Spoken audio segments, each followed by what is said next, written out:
जीवन में समस्याएं कितनी भी बड़ी क्यों न हो, हमें उनका सामना डट कर करना चाहिए।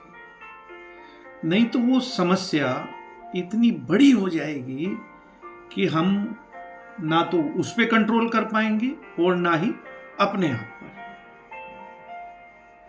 और जैसे ही हम इन समस्याओं का सामना करते हैं ना, तो ये समस्याएं हमसे हार जाती हैं। महाभारत काल की बात है। एक बार कृष्ण और बलराम किसी जंगल से गुजर रहे थे।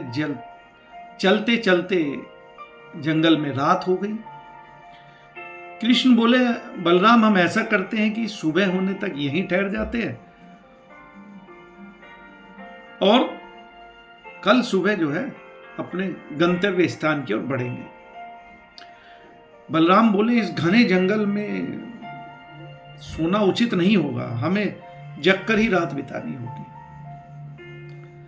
कृष्ण ने सुझाव दिया, ऐसा करते हैं, पहले मैं सोता हूं, आप जागते रहना और कोई खतरा आए तो संकेत देना, और जब मैं उठ जाऊंगा तो तुम सो जाना और मैं जागकर पहरा दूंगा।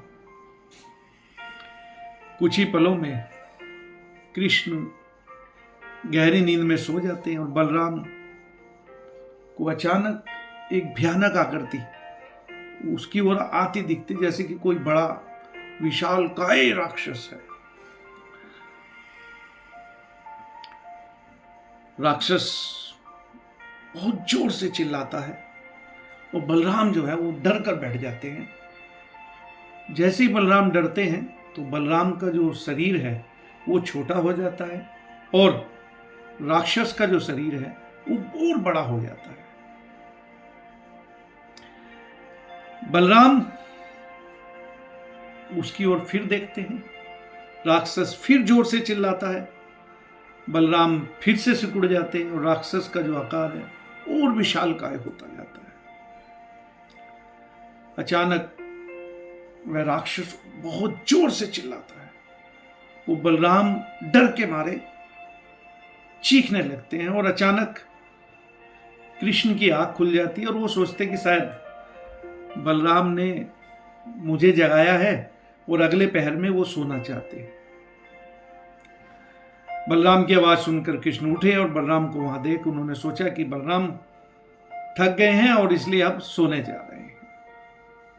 अब कृष्ण पहना देने लगते हैं और कुछ देर बाद देखते हैं वही राक्षस फिर सामने आता है और बहुत जोर से चिल्लाता है।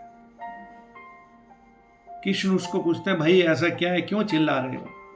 राक्षस को लगा ये तो पहला व्यक्ति है जो मुझे देखकर डर भी नहीं रहा है, और ऐसा करते ही राक्षस का जो आकार है वो छोटा होने लगता है, वो कृष्ण का जो आकार है वो बड़ा होने लगता है।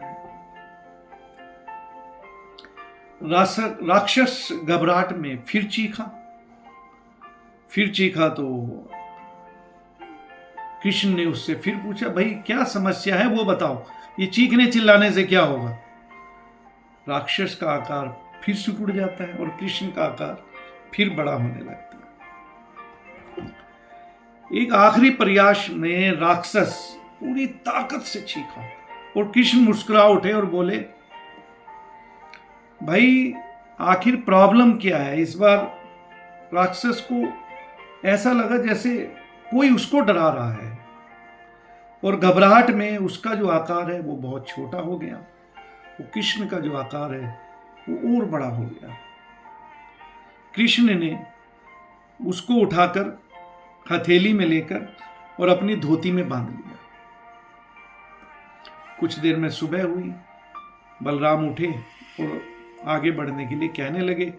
धीरे धीरे वो आगे बढ़ने लगी। तभी बलराम उत्तेजित होकर रात की घटना सुनाते हैं कि ऐसे करके एक राक्षस मुझे बहुत तंग कर रहा था। तभी कृष्ण अपनी कमर की गांठ खोलते हैं और उसको दिखाते हैं कि यही वो राक्षस था क्या जिसकी तुम बात कर रहे हो? वो बोले, हाँ ये तो यही था।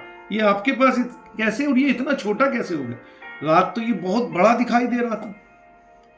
कृष्ण बोले, जब हम जीवन में किसी भी चीज से बचने की कोशिश करते हैं या हम उससे डरते हैं, हम उसका सामना नहीं करते हैं, तो वह चीज अक्सर हमसे बड़ी हो जाती है, लेकिन जब हम उसका सामना करते हैं तो वह हमसे नियंत्रित होने लगती है और वह हमसे छोटी होने लगती है।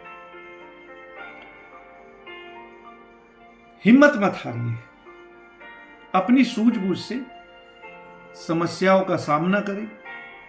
सब चीजें डरकर छोटी हो जाएंगी, सिर्फ तुम्हें डरना नहीं है। तो ये विचार और ये कहानी आपको कैसी लगी कमेंट में जरूर लिखें। अगर चैनल को सब्सक्राइब नहीं किया है तो सब्सक्राइब करें। अपना ख्याल करें। मिलते हैं अगली वीडियो में, तब तक के लिए धन्यवाद।